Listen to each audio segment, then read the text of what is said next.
12 मई को न्यूज में खबर आया कि एनटीए ने नीट पेपर को कैंसिल कर दिया। NEET UG 2026 examination that was conducted on 3rd of May has been cancelled after irregularities surfaced and they say they will be reconducting the examination. अब नीट पेपर दोबारा से होगा। ये खबर स्टूडेंट के लिए बिल्कुल भी सही नहीं था। जिन बच्चों ने एक पेपर के लिए रात दिन तैयारी की थी, वो पेपर होने के हफ्तों पहले काफ़ी स्टूडेंट के पास पहुंच चुका था। उस पेपर की लाखों करोड़ों में डील हो रही थी।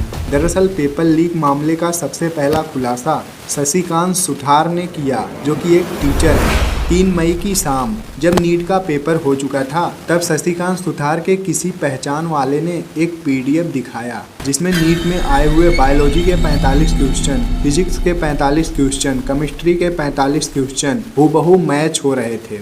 हालांकि एक बार में एक गेस्ट पेपर की तरह लग रहा था, पर 180 में से 135 क्वेश्चन मैच हो जाना इतना सटीक गेस्ट पेपर कैसे हो सकता है। 3 दिनों की कार्रवाई के बाद ये बात एनटीए तक पहुंची। तब एनटीए ने सीबीआई जांच शुरू की। तब जाकर पता चला ये असल में एक लीक है, जो 1-2 लोगों के पास नहीं बल्कि एक नेटवर्क में फैल चुका था।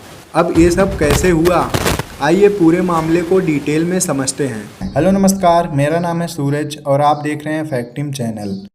इस बार नीट का पेपर महाराष्ट्र के एक प्रिंटिंग प्रेस में छापा गया था।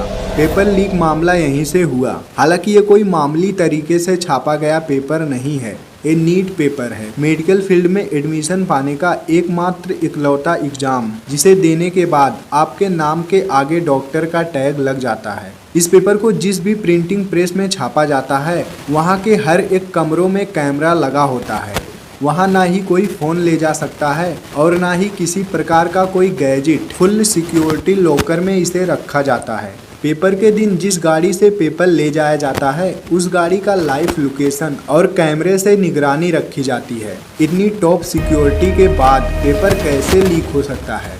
लीक हो सकता है जब पेपर बनाने वाले ही इसे लीक कर दें, तब इतनी सिक्योरिटी का कोई मतलब नहीं। सबसे पहले नीट का पेपर पीवी कुलकर्णी के पास आया। पीवी कुलकर्णी जो कि एनटीए से जुड़े हैं। ये महाराष्ट्र के लातूर में स्थित एक कॉलेज में केमिस्ट्री के रिटायर प्रोफेसर हैं। ये एनटीए से जुड़े हैं, जिससे इनकी पूरी पहुंच नीट के प्रश्न पत्र तक था। हालांकि ये एक लोग नहीं थे। इस लीक मास्टरमाइंड में अभी तक 11 लोग पकड़े जा चुके हैं। 3 मास्टरमाइंड जो कि एनटीए से जुड़े थे। पुणे की मनीषा संजय हवलदार, ये इनका नाम है, जो कि फिजिक्स की एक टीचर हैं। दूसरे थे बायोलॉजी के टीचर मनीषा गुरुनाथ मांद्रे, और तीसरे जिनका नाम आप सुन चुके हैं, लातूर के पीबी कुलकर्णी, जो कि केमिस्ट्री के एक टीचर हैं। इन तीनों की पहुंच सीधा एनटीए तक थी। ये लोग एनटीए से जुड़े थे। प्रिंटिंग प्रेस से इन्हें किसी भी तरह प्रश्न पत्र मिला। इन्होंने पेपर के कुछ दिन पहले ही एक स्पेशल कोचिंग स्टार्ट किया।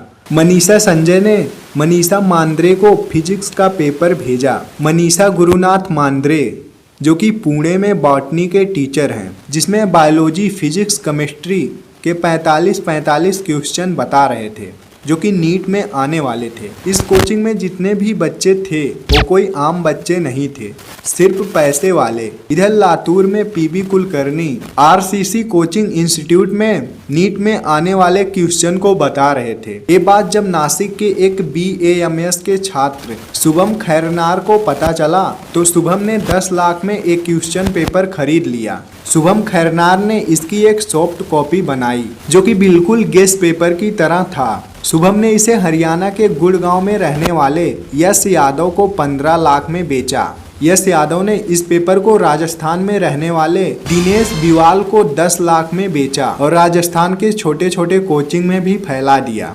पेपर मुंबई से हरियाणा आया, हरियाणा से राजस्थान।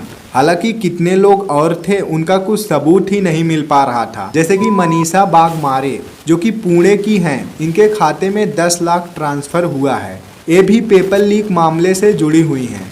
महाराष्ट्र के रेपुकाई कैरियर सेंटर के संस्थापक शिवराज मोटेगांवकर भी इस मामले में शामिल थे। इन्होंने अपने कोचिंग में बच्चों को इसे भारी रकम में बेचा। इन लोगों ने मिलकर इतने बड़े नेटवर्क का जाल बिछा दिया था। सोचो इधर कितने बच्चे दिन रात जी जान लगाकर तैयारी कर रहे हैं और उनके पीठ पीछे कितने लोगों के पास पेपर पहुंच चुका है। अगर शशिकांत सुथार के पास वो पीडीएफ नहीं आता तो फिर इस मामले में कुछ पता नहीं चलता। शशिकांत सुथार के पास जब ये पीडीएफ आया तो एक बार में उनको भी लगा कि ये गेस पेपर है, पर 200 में से 135 क्वेश्चन मैच हो जा रहा था। ये बात नॉन बिलीवेबल थी। गेस पेपर का मतलब होता है अगर 200 में से 50 क्वेश्चन भी मैच हो जाए तो भी ये बहुत बड़ी बात होती है, उस पर भी जांच लग जाती है कि कैसे 50 क्वेश्चन मैच हो गया, पर यहाँ तो 135 क्वेश्चन मैच हो रहा था। शशिकांत सुथार ने बिना देर किए हुए इस पूरे मामले को एनटीए तक पहुंचाया। एनटीए ने सीबीआई जांच स्टार्ट की और सब सच्चाई सामने आ गई। आज तक जहां तक देखा गया है कि जब भी कोई पेपर लीक होता है तो उसमें कोचिंग वाले मिले होते हैं। बिना कोचिंग वालों के मिले किसी भी बच्चे तक ये पेपर नहीं पहुंच सकता। शशिकांत सुथार इस पर एक्शन नहीं लेते, वो भी सोचते कि हाँ 135 चलो मिल गया होगा कैसे भी करके, तो फिर अब तक ये लीक किसी को पता ही नहीं चलता। पूरे वारदात में अभी तक जितने लोग गिरफ्तार हुए हैं उनका नाम ये है: मनीषा गुरुनाथ सांध्रे, पीवी कुलकर्णी, मनीषा भागमारे। ये है सबका लिस्ट। 22 लाख स्टूडेंट के साथ खिलवाड़ करने वाले लोग अब हिरासत में हैं। पर आखिर ये सिस्टम इतना खराब क्यों? पेपर लीक कैसे हो जाता है? पिछली बार भी खबर आ रहा था कि पेपर लीक हो गया है। अगर लालची लोगों को इसकी प्राइवेसी दी जाएगी तो हर बार नीट पेपर लीक होगा। नीट ही नहीं, कोई ना कोई पेपर हर बार लीक होता रहता है। बस कुछ चीज़ें खबर में आती हैं और कुछ नहीं। क्यों ना नीट पेपर इस तरह बनाया जाए जिससे जितने भी लोग इस पेपर से जुड़े हों, जितने भी लोग क्वेश्चन बना रहे हों, जितने भी लोग प्रिंटिंग प्रेस में हो, जितने भी लोग उससे जुड़े हों, कोई भी नीट पेपर होने से पहले किसी बाहरी आदमी से संपर्क ना कर पाए और ना ही कोई बाहरी आदमी वहां पर आ पाए। तब देखो कैसे पेपर लीक होता है।